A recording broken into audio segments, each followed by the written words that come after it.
Hello everybody, my name is Brady and we're back with another React video, and today we're going to be doing more Hamilton. Today we're going to be doing the mini Philip Hamilton arc. I don't know if that's the best term for it. We're going to be doing two songs, both of which are about Philip Hamilton. I thought I'd put these together because I don't know how much I would have to say about the second song. I believe it's kind of just more of a tugging at your heartstrings sort of thing, but I didn't want to leave it out, so I'm just attaching it to this video basically. I think this is the one that we're going to do more of the talky stuff on, but I guess we'll see. Sometimes I end up talking about things I'm not prepared to talk about because like things come up and I notice little details, and I guess that's kind of the thing about this being a very raw, reacty sort of thing. All right, so this should be a lot of fun. I'm excited for this one. There's not a ton of writing on Philip Hamilton, but I'll try to give you what I do know and what I can infer as well. I do my best with that stuff, so let's get it started.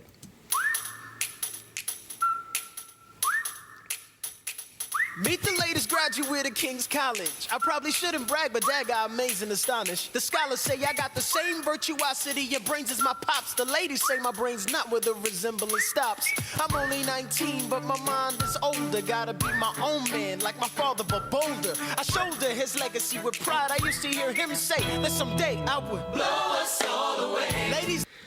So this is the first of two people named Philip Hamilton. There is this Philip Hamilton who dies. Spoiler alert, you're supposed to say that before you reveal the death. You know it happened. You've seen the musical, probably. He dies. And then their next son, they end up naming Philip Hamilton as well, in a way of like replacing him with another Philip. They didn't see it as replacing him. Actually, this is not a completely unusual thing to do, but there are two Philip Hamiltons. So if you end up looking them up, make sure you look for Philip Hamilton 1. Because Philip Hamilton 2, that's a completely different figure. Actually, I think a lot of you might find him interesting, those who are interested in like the Hamilton stuff. He ended up being this big like actual abolitionist, like a real one, like a true anti-slavery warrior type guy, way more than Alexander Hamilton, who was kind of one of those very timid anti-slavery person. I would like hang out with the anti-slavery crowd, but not a lot of tangible results. The younger Philip Hamilton, well, I guess older, he ends up living to be a lot older. He ends up working with the Underground Railroad, which is pretty sick. That's some badass behavior. I'm looking for Mr. George Eaker. Made a speech last week, our 4th of July speaker. He disparaged my father's legacy in front of a crowd. I can't have that. I'm making my father proud. I saw him dressed up Broadway a couple of blocks. He was going to see a play. Well, I go visit his box. God, you're a fox. Hey, y'all look pretty good in your frocks. How about when I get back, we all strip down to our socks? Ooh. I guess I don't know what his personal life was like, but if he's anything like Alexander Hamilton, I'd imagine that's what a younger Alexander Hamilton would have been. Like, played up in a very comedic, theatrical sense, but, you know, they were very flirty people. That's just what it was. And since he is the son that seemed to have most resembled Alexander, this is perfectly natural. But he has a level of arrogance that seems to show more here than with the Alexander Hamilton. I'm talking about the characters here rather than the real figure. I don't know what his personal arrogance would have ended up being, but if perhaps the younger Hamilton was a little bit more arrogant, maybe it would come from the fact that he lacked a lot of the struggles that his father would have. If that is based on something. I don't know if that's based on something. Like I said, not a whole ton on Philip Hamilton the First.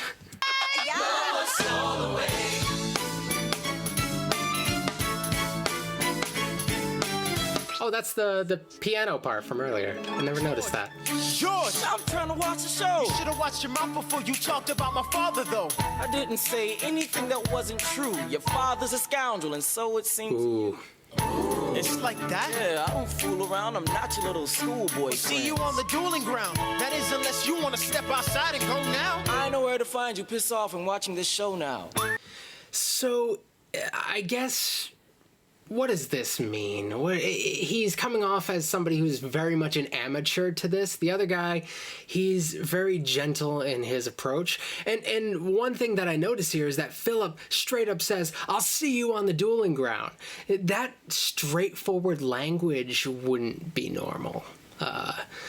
And I don't know if that's just a thing, like, you got to be more direct because this is a musical for ordinary people who are perhaps hearing about this story for the first time. Maybe you have to be direct for the audience, or maybe this is expressing the fact that he is so inexperienced. Normally somebody would use kind of coded language, and like it would be like a gentleman's understanding, like, I know what we're doing, you know what you're doing, you'll hear from my people and we'll arrange something. and it's a very gentle arrangement, weirdly enough, leading up to them shooting each other in the face. Okay, they wouldn't shoot each other in the face. I've jokingly said shoot each other in the face. That would be a terrible strategy. It's a very small target. You shoot them in the body. Tangents are fun.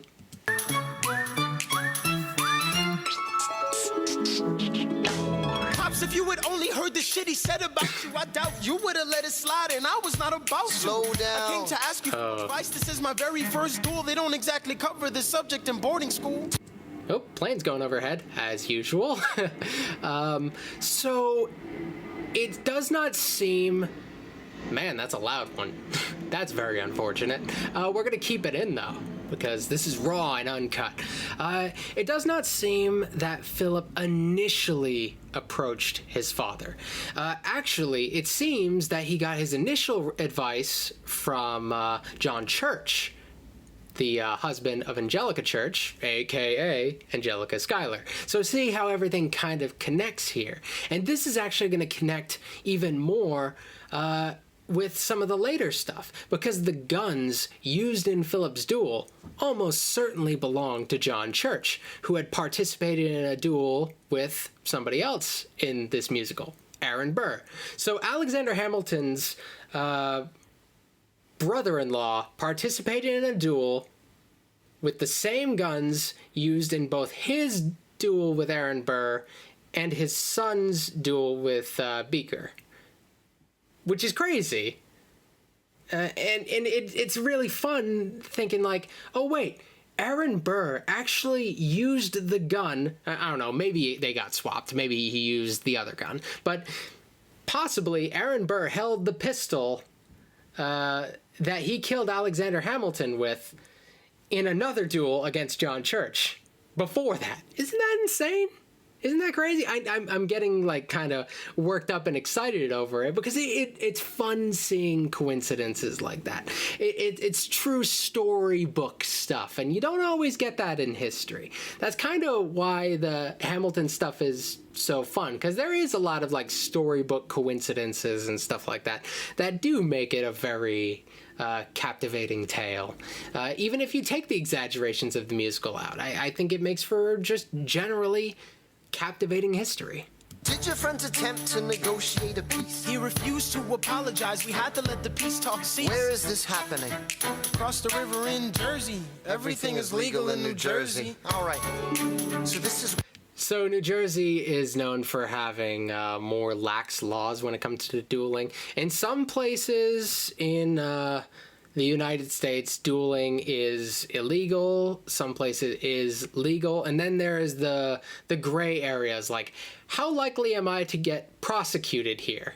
And if they do it in New York, they're probably going to get prosecuted quite severely. But if they go to Jersey, it's much more likely that they'll be able to just kind of walk away with it, because they were known for being a little bit more lax about it. That's what the everything is legal in New Jersey thing is. So it does seem that after he spoke to John Church, but only after speaking to John Church, he did seem to receive some advice from Alexander, which is probably where he got the idea of deloping, which is the firing the gun into the air. And we're going to talk a little bit more about the custom of deloping probably as we go on. Probably more so when we talk about Alexander's duel with Burr, because there is something very interesting here. But the fact that he got the idea of firing into the air, and firing into the air wasn't always how you had to delope. It's a very dramatic gesture to fire into the air.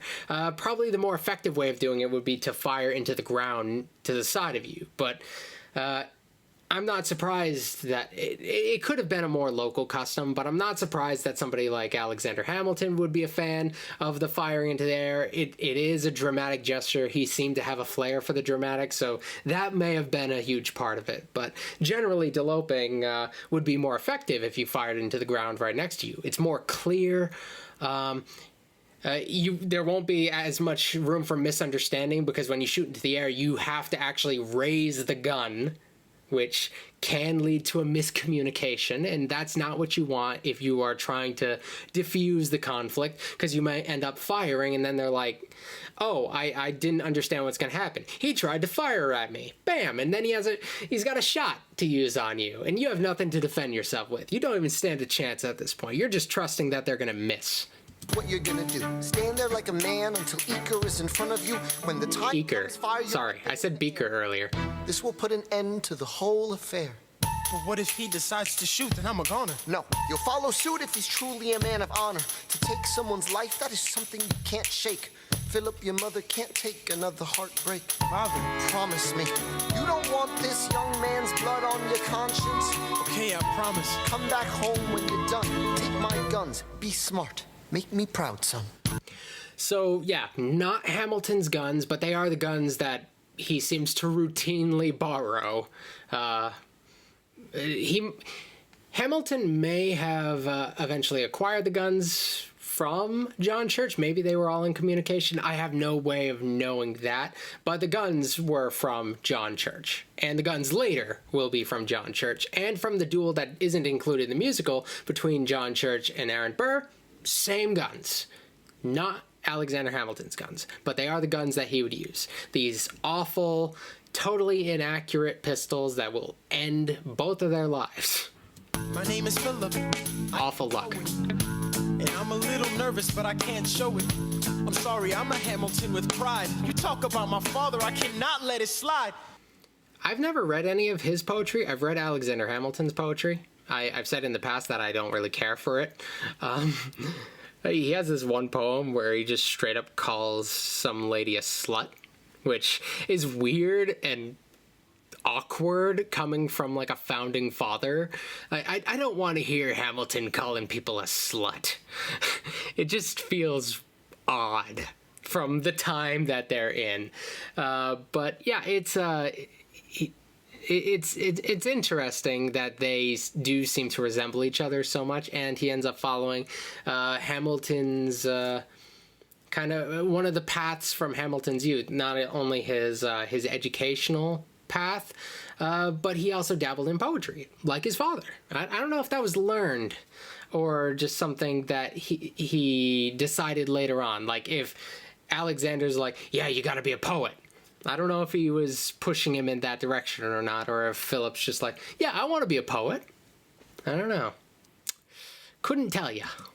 Mr. Eker, how was the rest of your show? I'd rather skip the pleasantries. Let's go. Grab your pistol. Confer with your men. The duel will commence after we count to 10. Count to 10. Look 'em in the eye, ain't no higher. Summon all the courage you require, and slowly and clearly aim your gun towards the sky. Slowly and clearly. 4, 5, 6, 7. Like, if you were to turn your back and you saw the person was, like, raising their gun, there's a lot of room for them to be like, oh, he's gonna shoot me. Oops, sorry. Not yet. Not the world is wide enough yet. I'm going to switch over to the next song now. Hold on. Okay, so here we have Stay Alive Reprise. The shot's been fired, and we're kind of just going from here. So, let's do it.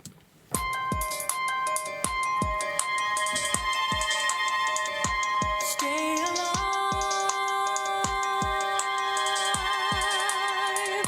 Stay alive. Where is my son? Mr. Hamilton, come in. They brought him in a half an hour ago. He lost a lot of blood Is on he the way alive? on. Yes, but you have to understand. The bullet entered just above his hip and lodged in Can I his right see arm. him, please? I'm doing everything I can, but the wound was already infected when he arrived. medical science is not wonderful at this time. We've not quite figured out germ theory. People are really into like bleeding people when they're sick. They'll like bleed people out and stuff in order to get the disease out, which on the face of it, I can understand why somebody would do that and think maybe that could get the bad stuff out. But this is where medical science is. There's some good practices that are starting to resemble more modern medical science. Inoculation, which is kind of a primitive form of like vaccines, is like on the rise here, though controversial. But generally, if you are injured in a duel, you're kind of in danger of infection more than you are of succumbing to just the bullet. I think I would trust a bullet being in me and it just being sealed up, and I'd feel okay there. But once it like it's infected, I feel like I'm totally screwed at that stage. But yeah, he's not in a good way. He's not in a good time for this. It's no good. Don't die, bro. I did exactly as you said, Pop. I held my head up high. I know. I know you did everything just right. Even before we got to 10, I was aiming for the sky. I know. I was aiming for the sky. I know, save your strength and Dude. stay alive. That's a sick callback. Breathing, is he going to survive this? You notice how in this, Alexander Hamilton's the first one to get there. Because like he's the one who actually knows this stuff. You ever have a parent like keep a secret from the other parent for you? This was not very wise of him. Like, of course, he wants his son to be honorable and like him in a lot of ways, but yeah, this is probably going to be a bigger strain on their relationship than the affair was. Like, well, almost definitely, because she knows. I have no doubt that Eliza is not, like, she's willing to put stuff out of her mind. She's willing to overlook stuff. She's, like, blindly loyal sometimes. But she's not dumb enough to think that Alexander had nothing to do with this. Like, I'm not willing to doubt her intelligence or just her general perception of things to that degree. This is probably going to be one of the harder parts of their relationship. And some argue that Alexander Hamilton was suicidal when he went into his duel later on. I don't know how much I buy that. It's hard to say. Even when you read his stuff, like, it's very hard to tell what his general state of mind was. So I don't know how much this impacted him. It almost certainly made him want to pull back a little bit from public life, but it always calls him back, though. Nothing ever seemed to be enough to pull him out of public life. But he is, of course, is going to want to, like, support his family a little bit more during this time, and is seemingly a little bit less willing to, like, throw his weight around as kind of the head of the household to go and do what he wants. At least that's what I seem to get from what I've read about this time in his life. But there's so much we couldn't know, because what happens behind closed doors often stays behind closed doors. There's so much about their relationship in general that's hard to understand. Who did this, Alexander? Did you know? Oh yeah. I'm so sorry for forgetting what you It's possible that even Angelica knew.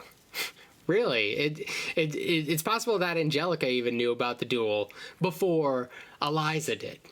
I don't know that for sure, but it is possible that she, like, heard it from John Church before even Eliza knew about it. So yeah, she's really left out of everything here. I kind of feel for her in that sense. and the fact that her son's dying. That I also feel for that. Taught me, My son, we played I piano. taught you piano.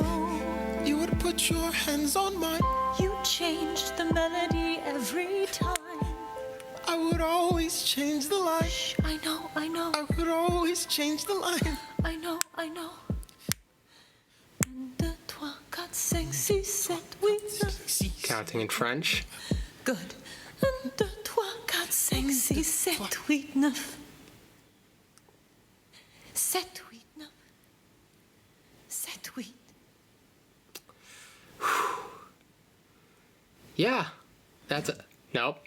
I don't need this.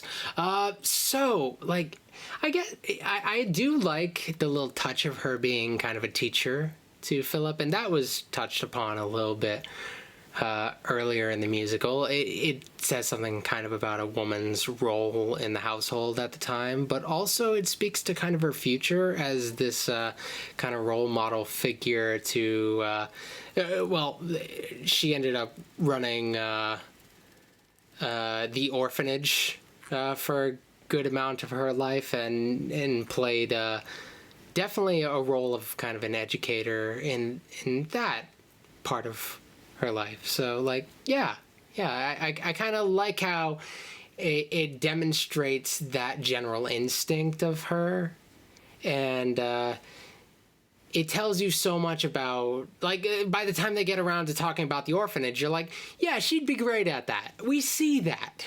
So that's actually wonderful storytelling by the Mr. Manuel Miranda type fellow, the Lin-Manuel. Yeah, so that was really fun. Sad, but fun.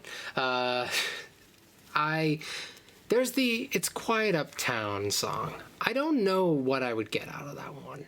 I don't know if it's worth actually doing a video on, because I really don't think there's actually a whole lot of history for me to get here. Anything that would be discussed there might be discussed in this video. Maybe I should have made this a trilogy, but it is what it is at this point. I don't know if I have anything to say about that one. I might skip to the more political stuff that comes after that. I guess we'll see. So, thank you guys for watching, and I will see you in the near future with another vidya. All right, thanks. Bye.